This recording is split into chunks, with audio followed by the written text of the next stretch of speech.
मई की एक खास शाम। अभिनव के घर में आज एक छोटा सा आयोजन था।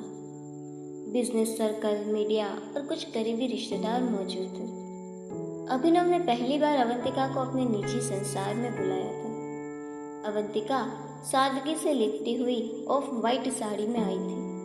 उसके आत्मविश्वास में वो ठहराव था जो भीड़ में भी उसे अलग खड़ा करता था।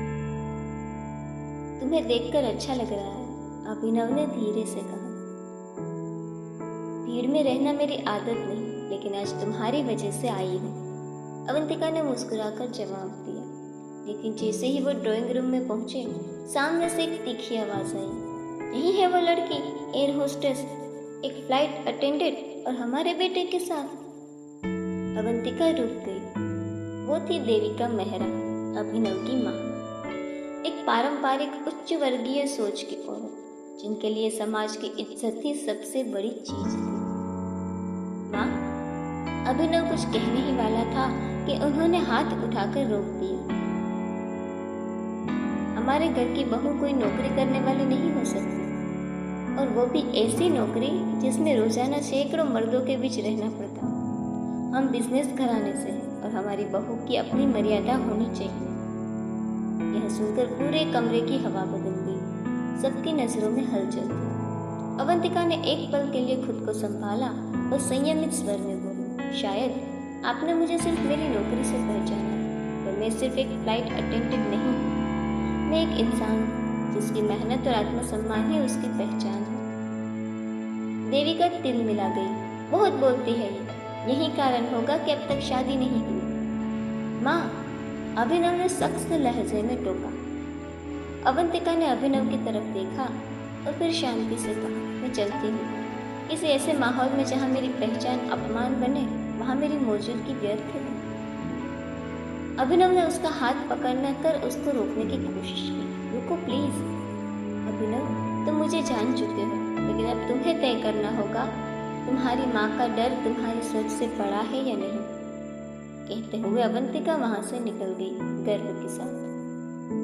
अगले दिन अभिनव ने अवंतिका से मिलने की बहुत कोशिश की, कॉल्स, मैसेज, लेकिन अवंतिका ने कोई जवाब नहीं दिया। वो जानती थी ये लड़ाई भावनाओं की नहीं, सिद्धांतों की थी।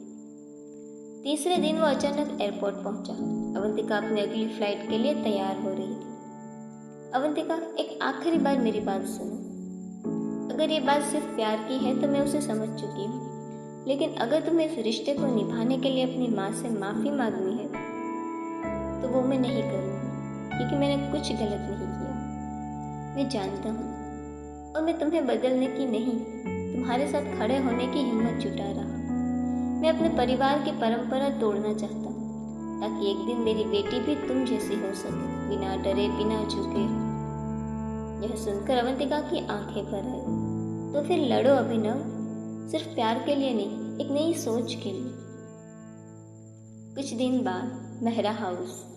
अभिनव ने अपने परिवार को एक डिनर पर बुलाया था और पहली बार सबके सामने कहा, अगर इस घर में किसी को मेरी खुशी चाहिए तो उसे मेरी पसंद का सम्मान करना होगा। अवंतिका इस घर की बहू नहीं बनेगी, वो मेरी बराबरी की साथी बनेगी। अगर आपको मुझसे रिश्ता रखना है तो मेरी सोच से भी रिश्ता रखना होगा। यह सुनकर देविका मेहरा चुप थी। उनके चेहरे पर झटका था, लेकिन बेटे की आंखों में पहली बार आत्मविश्वास दिख रहा था। अवंतिका फिर एक बार उड़ान भरने को तैयार थी। फ्लाइट के पहले अभिनव ने उसे एयरपोर्ट पर एक छोटा सा पिंक बॉक्स दिया। अवंतिका ने पूछा, ये क्या है? तुम्हारे लिए नहीं, एक छोटी लड़की के लिए जो एक दिन इस दुनिया को बदलेगी। एक किताब, माँ की उड़ान, जिसका पहला चैप्टर तुम पर है। यह सुनकर अवंतिका की आंखें भर आई। मैंने हमेशा अकेले उड़ने की ठानी थी, पर अब लगता है साथ उड़ना भी खूबसूरत हो सकता है। सच्चा प्रेम तभी टिकता है जब दोनों एक दूसरे की स्वतंत्रता और सोच का सम्मान करें और सामाजिक परंपराओं से टकराकर कुछ नया करने की हिम्मत करें। अवंतिका और अभिनव की मुलाकातें अब नियमित हो चुकी थी। शाम के कैफे, समाज सेवा कार्यक्रम, बिजनेस इवेंट, हर जगह दोनों साथ नजर आते थे। अभिनव की बातों में आत्मविश्वास था, पर अवंतिका को लगता था कि शायद उसने वह साथी पा लिया जो उसके विचारों की कदर करता। एक शाम जब दोनों सागर किनारे टहल रहे थे, तभी अवंतिका ने सहज भाव से पूछा, अभिनव, तुम्हारा परिवार कितना समझदार है, अभी मुझे लेकर कोई टेंशन नहीं है। यह सुनकर अभिनव हल्का सा मुस्कुराया, फिर सामने लहरों की तरफ देखने लगा। हाँ, मॉडर्न है, खुले ख्यालों वाला, उसने जवाब दिया, लेकिन उसकी आवाज में ठहराव नहीं था, डर था। अवंतिका को जरा अजीब सा लगा, पर उसने कुछ नहीं कहा। वो प्यार में थी और प्यार अक्सर सवालों को चुप कर देता है।